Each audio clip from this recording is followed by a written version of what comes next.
வணக்கத்துடன் இது இன்பா டாக்ஸ். இந்த இன்பா டாக்ஸ் என்கின்ற இந்த வலையொலியில் தினமும் உங்களை சந்தித்து கொண்டிருக்கின்றேன். பல நல்ல செய்திகளை மையப்படுத்திய களங்களை எடுத்து வைத்து கொண்டிருக்கின்றேன். எங்களுக்கான ஆதரவை நீங்கள் தொடர்ந்து கொடுத்து கொண்டிருக்கின்றீர்கள். நன்றி.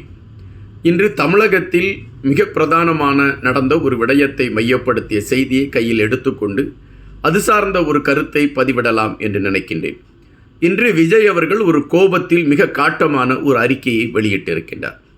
அந்த அறிக்கையில் தமிழகத்தில் ஒட்டுமொத்தமாக இளைஞர்கள் போதை கலந்த ஒரு மயக்கத்தில் இருக்கக்கூடிய நிலைமை உருவாகிவிட்டது.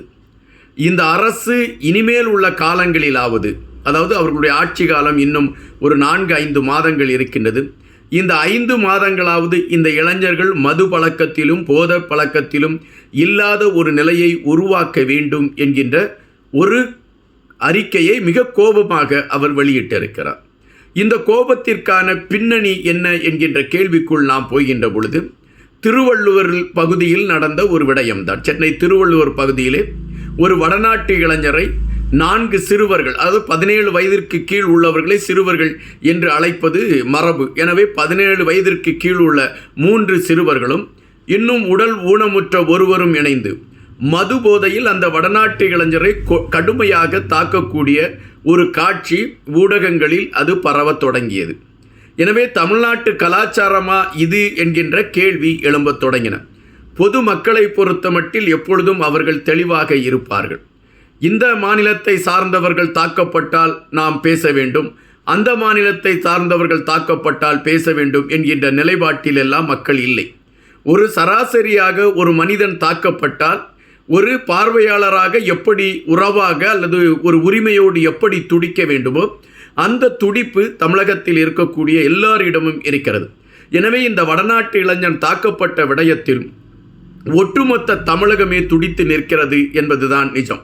காரணம், மது போதையில் இளைஞர்கள் நடத்திய இந்த தாக்குதல் ஒரு அப்பாவி ஒரு இளைஞனுடைய உயிருக்கு அச்சுறுத்தலாக மாறி இருக்கிறதே என்கின்ற விடயம்தான் இப்பொழுது மக்கள் மத்தியிலே கோபமாக இருக்கிறது. அந்த கோபம் ஒட்டுமொத்தமாக இன்று ஆண்டு கொண்டிருக்கக்கூடிய திராவிட முன்னேற்ற கழகத்தின் மீது மாறி இருக்கிறது. இந்த சூழலில் விஜய் அவர்கள் வெளியிட்டிருக்கக்கூடிய அறிக்கை தமிழக அரசியல் களத்தில் ஒரு வெப்பத்தை உமிழ்ந்திருக்கிறது என்பதுதான் நிஜம். தொடர்ச்சியாக ஒரு மதுவில்லாத ஒரு மாநிலமாக தமிழகம் மாற வேண்டும் என்கின்ற கனவோடு மதுவை எதிர்த்து போராடிய பலர் சிறைச்சாலைக்கு கொண்டு செல்லப்பட்டார்கள் இந்த ஆட்சியாளர்களால். மதுவை எதிர்த்து யாராவது கருத்து பதிவிட்டால் அவர்கள் கைது செய்யப்பட்டு விடுவார்கள். ஆனால் தொடர்ச்சியாக மது சார்ந்த விடயங்களை மையப்படுத்திய களம் ஒட்டுமொத்தமாக இந்த ஆட்சியாளர்கள் கையில்தான் இருக்கிறது என்பதுதான் பரவலாக எல்லோரும் பேசக்கூடிய விடயம். இந்த மது ஆலைகள் யாருடைய தயவில் இயங்கிக் கொண்டு இருக்கிறது என்றால் அமைச்சர்கள் அல்லது அவர்களை சார்ந்த உறவினர்கள், இவர்களுடைய பேரில்தான் இந்த மது ஆலைகள் இருக்கிறது என்கின்ற செய்திகளை பல கட்சிகள் எடுத்து வைத்திருக்கக்கூடிய களங்களை நாம் பார்த்திருக்கின்றோம். தற்பொழுது இந்த திருவள்ளுவர் மாவட்டத்தில் நடந்த இந்த துயர சம்பவம் ஒரு அதிர்வலைகளை ஏற்படுத்தியிருக்கிறது என்பதைப் போலத்தான் தாவேகா தலைவர் எழுப்பி இருக்கக்கூடிய இந்த கேள்வி கணைகளும், இந்த ஆட்சியாளர்களை எதிர்த்து அவர் எழுப்பி இருக்கக்கூடிய கண்டன குரல்களும் சற்று உன்னிப்பாக பார்க்க வேண்டியதிருக்கிறது. அதன் பின்னால் இருக்கக்கூடிய அரசியல் சார்ந்த களங்களையும் உன்னிப்பாக கவனிக்க வேண்டியதாக இருக்கின்றது. சமீபத்தில் மலேசியாவில் ஜனநாயகம் என்கின்ற திரைப்படத்தின் அந்த பாடல் அல்லது அந்த ட்ரெய்லர் வெளியீட்டு விழாவிற்கான களம் அமைந்தது. இதற்காக விஜய் அவர்கள் மலேசியாவிற்கு சென்றிருந்தார். அங்கு கூடிய கூட்டமும் விஜய் அவர்களுக்கு கிடைத்த வரவேற்பும் உண்மையிலே எந்த தலைவர்களுக்கும் வெளிநாட்டில் இப்படி ஒரு வரவேற்பு கிடைத்திருக்குமா என்பது கேள்வி. அந்த வரவேற்பு விஜய் அவர்களுக்கு கிடைத்திருந்தது. இது பல அரசியல் கட்சி தலைவர்களை பேச வைத்தது, சிந்திக்க வைத்தது. விஜய் அவர்களுடைய வளர்ச்சி இளைஞர்கள் மத்தியிலே பெருவாரியான தாக்கத்தை உருவாக்கி இருக்கிறது என்கின்ற விடயம் பெரும் பாட்டாக இன்று தமிழகத்தில் இருக்கக்கூடிய மூலை முடுக்கெல்லாம் ஒலிக்க தொடங்கிவிட்டது. இந்த சூழலில்தான் விஜய் அவர்கள் அதாவது மலேசியாவில் அந்த நிகழ்வில் அவர் கலந்து கொண்டு சென்னை திரும்பிய பொழுது விமான நிலையத்தில் அவர் தவறி விழுந்ததாக ஒரு செய்தி பரபரப்பாக பேசப்பட்டது. கூட்ட நெரிசலில் விஜய் அவர்கள் தவறி விழுந்ததாக அந்த செய்தி எடுத்து வைக்கப்பட்டது. அதனை குறித்து பல ஊடகங்களும் செய்திகளை வெளியிட்டிருந்தன. ஆனால் தற்பொழுது வந்திருக்கக்கூடிய செய்தி, அந்த காட்சிகளை நாம் பார்க்கின்ற பொழுது, அன்றே நாம் அந்த காட்சிகளை பார்க்கின்ற பொழுது நம் மனதிற்குள்ளே ஒரு சந்தேகம் எழும்பியது.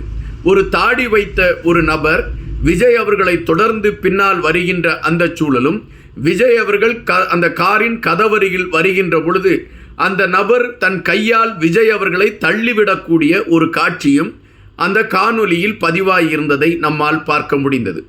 அப்பொழுதே ஒரு சந்தேகம் எழும்பியிருந்தன. இந்த நபர் யார்? எதற்காக விஜய் அவர்கள் பின்னால் அவர் தொடர்ந்து வர வேண்டும்? எதற்காக விஜய் அவர்களை அவர் கையை கொண்டு தள்ளிவிட வேண்டும்? இந்த கேள்விகள் அப்பொழுதே எழும்பி இருந்தன. தற்பொழுது பெரும்பாலான ஊடகங்கள் இந்த சந்தேகத்தை எழுப்பத் தொடங்கி இருக்கின்றன. காரணம், திட்டமிட்டு விஜய் அவர்கள் தள்ளிவிடப்பட்டாரா? அவர் காயம் ஏற்பட வேண்டும், கூட்டத்தில் அவர் சிக்கிக்கொள்ள வேண்டும் என்கின்ற அடிப்படையில் விஜய் அவர் மீது இது ஒரு காழ்ப்புணர்ச்சியில் நடத்தப்பட்ட ஒரு தாக்குதலா, அல்லது இது இயற்கையாகவே நடந்த ஒரு விடயமா என்கின்ற கேள்விகள் பல மட்டங்களில் எழும்ப தொடங்கின. ஆனால் பலரும் எடுத்து வைக்கக்கூடிய கருத்து ஒன்றுதான். இது திட்டமிட்டு அந்த தாடி வளர்த்து விஜய் அவர்களுடைய பின்னால் வந்த நபர் திட்டமிட்டு தள்ளிவிட்டது போன்ற ஒரு செயல்தான் இருக்கின்றது. அதுதான் பதிவாகி இருக்கின்றது. அந்த நபர் யார்? அவர் யாரால் இயக்கப்பட்டிருக்கிறார்? எதற்காக அவர் இந்த கூட்டத்திற்குள் வந்தார்? என்ன கோணத்தில் விஜய் அவர்களை அவர் பின்தொடர்ந்து வந்தார்? எதற்காக விஜய் அவர்களை தள்ளிவிட்டார்? அல்லது விஜய் அவர்கள் மீது வேறு எதுவும் தாக்குதல் நடத்துவதற்கான ஒரு களத்தை அவர் கையில் எடுத்துக்கொண்டு வந்திருந்தாரா? போன்ற பல கேள்விகள் எழுப்பப்பட்டு இருக்கின்றன. இதே சந்தேகங்கள் தமிழக வெற்றி கழகத்தை சார்ந்த தொண்டர்கள் மத்தியிலும் எழும்பி இருக்கிறது. அவர்களும் பெரும் சினத்தோடு இந்த விடயத்தை பார்த்து கொண்டு இருக்கின்றார்கள்.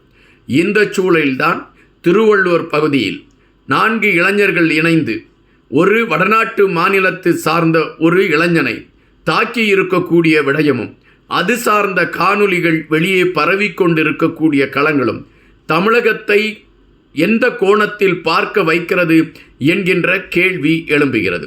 எனவேதான் விஜய் அவர்கள் மிகவும் கோபத்தோடு அந்த திருவள்ளுவர் விடயத்தை மையப்படுத்திய அறிக்கையை வெளியிடுவதற்கான ஒரு களத்தை எடுத்ததும், இந்த மண்ணில் இப்பொழுது மக்கள் அச்சத்தோடு வாழ வேண்டிய ஒரு நிலைமைதான் நீடித்து கொண்டிருக்கிறது என்பதை அவர் அழுத்தமாக பதிவிட்டதும், தன் மீது நடத்தப்பட்ட தாக்குதலும் இதுபோன்ற ஒரு திட்டமிடுதலின் பின்னணியா என்கின்ற கேள்விகளை மையப்படுத்தியதாக அவர் உணர்ந்ததின் காரணமாக இந்த அறிக்கையை மிக காட்டமாக வைத்திருக்கிறார் என்றுதான் அரசியல் விமர்சகர்கள் கணிக்கின்றார்கள். தற்பொழுது உள்ள சூழலில் இந்த பரபரப்புகளுக்கும் மத்தியில் அந்த வடநாட்டு இளைஞனுக்கு என்ன நடந்தது என்கின்ற விடயத்தை மையப்படுத்தி ஒவ்வொரு காவல்துறையை சார்ந்தவர்களும் இப்பொழுது அது சார்ந்த கருத்துக்களை பதிவிடக்கூடிய களங்களை பார்த்து கொண்டு இருக்கின்றோம். தமிழகத்தில் மதுவில்லாத ஒரு தமிழகம் உருவாக வேண்டும் என்பதுதான் பெரும்பாலானவர்களுடைய ஆசை. இதை எந்த அரசு நிவர்த்தி செய்யும்? இதுபோன்ற அப்பாவி உயிர்கள் காக்கப்பட வேண்டும் என்கின்ற நிலைப்பாட்டில் இந்த குரல்கள் ஏற்றுக்கொள்ளப்படுமா? நன்றியுடன் இன்பா.